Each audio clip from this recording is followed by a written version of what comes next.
Troisième session. Alors, aujourd'hui, là, on arrive, il est un petit 5h30. On arrive donc au point numéro 3 de la journée. Alors, je vous ai dit ce matin, le numéro 3, c'est la révolution des consciences. Gros thème, d'accord? Si vous voulez en voir quelqu'un qui en parle et qui d'une zénitude et d'une sagesse rude à toute épreuve, prête à, tu vois, il peut monter les montagnes, il peut les descendre, il peut faire ce qu'il veut. Pierre Rabhi. Regardez un philosophe qui est extraordinaire, qui parle de la révolution des consciences et qui en parle très bien. Alors, hier, j'ai eu une discussion avec un pote qui me disait, ouais, bon, tout ce que tu dis, c'est bien, l'énergie, on peut changer de ça, on peut faire un monde meilleur, c'est possible. Mais comment on fait avec l'état d'esprit de tous ces gens qui vous regardent en chien de faïence et tout ça, comment on fait pour que les gens, on puisse arriver dans un monde meilleur où tout le monde y s'aime, tout le monde il est altruiste? Et bien alors, je lui dis, il faut la révolution de conscience qui se passe en 3 phases. D'accord? C'est 3 phases. La première phase, c'est faire un constat. Okay, le premier constat, c'est de se dire quelle est la situation actuelle, économique, financière, politique, sociale, d'accord? Quelle est la situation? Alors là, vous allez vous dire, ah oui, c'est quand même un peu le bordel.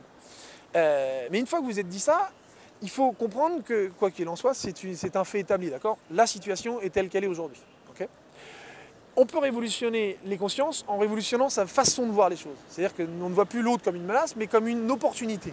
Okay, c'est ça la révolution de conscience. C'est que ça se passe en chacun de vous. Okay, en chacun de nous. Vous, moi et eux. Okay, les gens aujourd'hui, on sent qu'il y a un glissement de société où on voit, ouais, ils regardent sur internet des trucs, ah ouais, c'est les juifs, les enculés qui font chier, qui ont foutu la merde. Faut les pendre. Ou, ouais, c'est les islamistes, les arabes, les musulmans, tout ça, faut les pendre aussi parce que c'est eux qui ont foutu la merde, c'est eux qui font péter les tours. Là. Ou, ouais, les enculés, c'est les blancs parce qu'ils ils nous ont pas accueillis comme il fallait il y a 30 ans, donc aujourd'hui, on va foutre la merde. Ou, eux, ils sont venus chez nous, ils nous piquent notre travail. Salopard.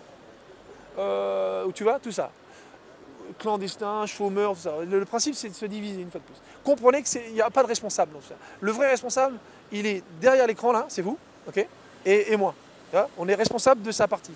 Une fois qu'on a compris ça, on peut révolutionner les consciences et révolutionner l'état d'esprit. C'est-à-dire que vous êtes le responsable de la situation dans laquelle on se trouve. Ok? Si vous ne comprenez pas, vous posez des questions dans les commentaires, et puis je tenterai d'y répondre. D'accord? Une fois que vous avez pris conscience, vous avez fait un constat, pris conscience, alors là, on peut se projeter dans un monde meilleur. Et là, vous pouvez regarder le projet Vénus. Et le projet Vénus, c'est une possibilité d'un monde meilleur. D'accord? À partir du moment où vous avez changé l'état d'esprit, ce projet qui est utopique à la base, quand on en parle là tout de suite, ce projet, bah, il peut devenir réel. D'accord? Une fois de plus, on revient au point numéro 2. Si le peuple comprend les tenants et les aboutissants de ce monde meilleur, à ce moment-là, cette utopie peut se transformer en réalité. C'est nous qui avons le pouvoir. D'accord? Donc la révolution en vous va nous permettre de prendre le pouvoir. Okay, donc tout faire péter, ça ne sert à rien. Parce que là, c'est le dernier point, on n'est pas prêt. Si on part en révolution là tout de suite, ça va être un bordel, sans nom. Parce que les gens vont tout casser, on va essayer de trouver des responsables au coin de rue. Toi, t'es responsable. Ouais, c'est toi. Oh, ça va être le chaos. Donc, on se prépare. Okay, 2014-2015, on se prépare, on réfléchit, on pose le dialogue, on échange, on communique, on spread the news. Okay, les Américains ils diraient comme ça, spread the news, donnez l'information, okay, vous faites véhiculer via Facebook, Twitter, on dit ouais, on peut faire quelque chose, tous ensemble, ouais, voilà, ok, c'est ensemble, et la révolution des consciences, ça commence par vous, ça commence par moi, c'est chacun à son rythme, on va révolutionner nos consciences, changer nos états d'esprit, ok. On arrive bientôt à la 4e partie, le réchauffement de l'hémisphère nord, et puis j'ai un petit bonus tout à l'heure à vous filer, voilà, parce que c'est le début des permanences, donc je vous file des petits bonus, ok. Allez, la prochaine vidéo, la tour sera allumée. Je vous le garantis.